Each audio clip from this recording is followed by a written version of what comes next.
네, 오늘 9월 7일입니다. 수요일입니다. 새벽 예배 나오신 우리 성도님들을 환영합니다. 말씀 나누기 전에 공동기도 제목으로 기도하는 시간 갖도록 하겠습니다. 기도하시겠습니다. 홍석가 집사의 암을 치료해 주십시오.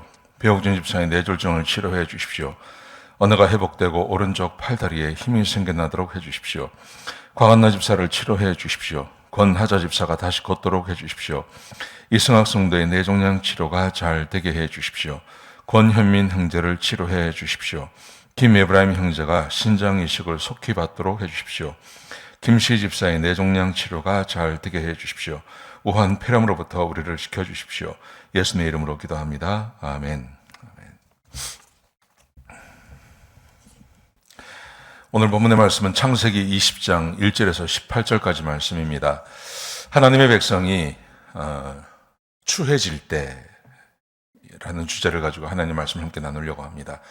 하나님께서는 하나님의 백성들이 늘 이 세상에서 당당하고 그리고 하나님의 백성으로서 하나님이 살아계시다는 것을 보여주는 그런 역할을 하기를 하나님께서 기대하십니다. 실제로 아브라함을 부르신 다음에 하나님께서 아브라함에게 축복해 주시고 그래서 아브라함이 지금까지 그렇게 살아왔습니다. 75세에 부름받아서요. 처음에 가나안을 떠나서 애굽에 내려가서 부인을 뺏길 때 외에는 한 번도 비굴해진 적이 없었습니다. 그래서 소돔과 고모라가 전쟁에 패배해서 롯이 그 연합군에게 잡혀갔을 때도 집에서 기른 318명의 군인을 데리고 가서 찾아오고 또 소돔 왕이 나와서 그를 막 환영해주고 살렘 왕이 와서 그를 축복해주고 그래서 아브라함이 굉장히 그 위세가 그리고 사람들에게 좋은 영향을 미치는 그런 사람이었습니다. 여러분 그런데 아무리 그런 삶을 산다 하더라도 하나님의 말씀에 불순종하는 순간이 찾아오면 여지없이 아주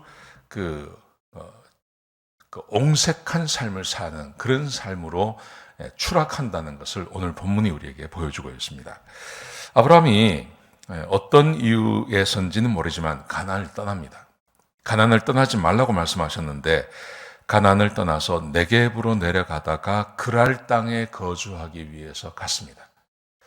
하나님께서 허락하신 가나안을 떠난 겁니다. 자, 가나안을 떠나면 무슨 일이 생긴다 그랬죠?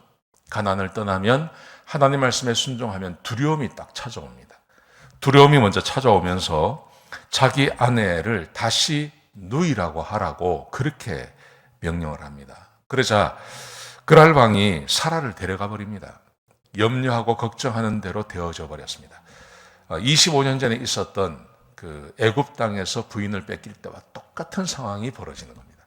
그때도 애굽에 내려갈 때 두려워하지 않습니까? 그래서 당신이 나를 좀 남편이라고 하지 말고 내 오빠라고 해달라. 뭐 이런 말을 하다가 결국은 애굽의 바로에게 부인을 뺏깁니다. 여기 그랄에서도 똑같은 일이 벌어졌습니다. 그래서 2절 말씀해 보시면 그랄 왕 아비멜렉이 사라를 데려갔습니다. 뺏긴 거죠.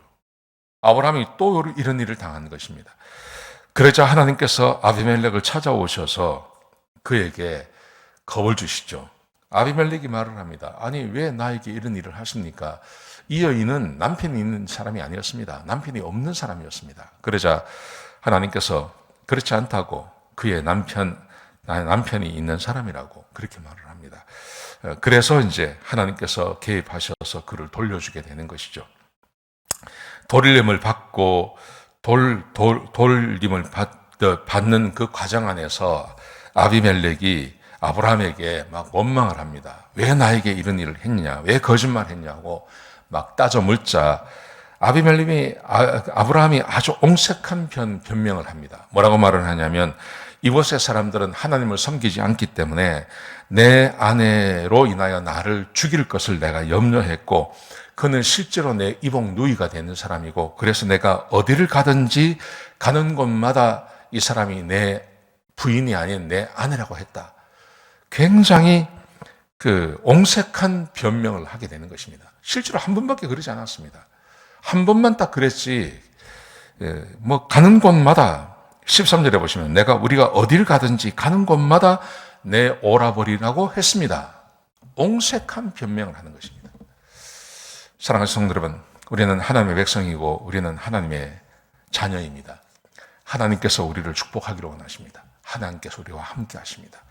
여러분, 그런데 우리와 함께 하시는 하나님께서 능력을 바라지 아니하실 때가 있다는 것을 기억하셔야 됩니다. 그게 언제냐 하면 지금 아브라함이 한 것처럼 하나님의 말씀에 불순종하는 것입니다. 하나님의 말씀에 불순종하고 살아갈 때, 그때 우리의 마음에 두려움이 찾아오고 세상이 우리를 비난하게 되고 우리가 이 세상을 향해서 옹색한 변명을 해야 할 그런 상황이 우리 가운데 올 수 있습니다. 우리의 능력이나 우리의 힘이 없어서 그런 일이 벌어지는 거 아닙니다.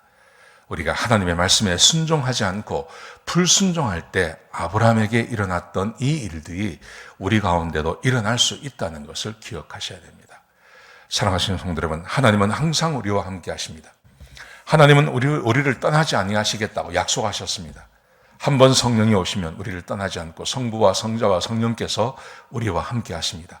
그분이 내 능력이 되어주시고 힘이 되어주시고 내가 기도하면 응답하시겠다고 약속까지 해주셨습니다. 근데 그 하나님께서 조용히 침묵하시며 계시는 것, 우리로 하여금 옹색한 변명을 할 수밖에 없는 이런 상황이 오는 것은 우리가 하나님의 말씀에 불순종하며 살아갈 때입니다. 여러분, 그러므로 우리가 인생을 살아가면서 하나님 말씀에 불순종하는 것을 피해야 됩니다. 어떻게 해서든지 하나님 말씀에 순종하며 사시기를 주의 이름으로 축복합니다. 오늘 하루 하나님 말씀에 순종하며 사십시오. 그러면 하나님께서 우리를 높여주실 것입니다. 하나님이 우리와 함께 하시고 우리의 힘과 능력을 더하여 주실 것입니다. 그런 복된 삶을 사시는 귀한 하루가 되시기를 주의 이름으로 축복합니다. 기도하시겠습니다. 아버지 하나님, 귀한 말씀 주셔서 감사합니다. 하나님, 아브라함이 실수한 것처럼 우리가 실수하지 않게 하시고 반복되는 실수를 하지 않게 하여 주옵소서. 하나님 말씀에 순종함으로 하나님께서 우리를 복 주시는 그 은혜를 누리며 사는 주의 백성들이 되게 인도하여 주시옵소서. 주님 감사합니다. 예수님의 귀하신 이름으로 간절히 기도드렸습니다. 아멘.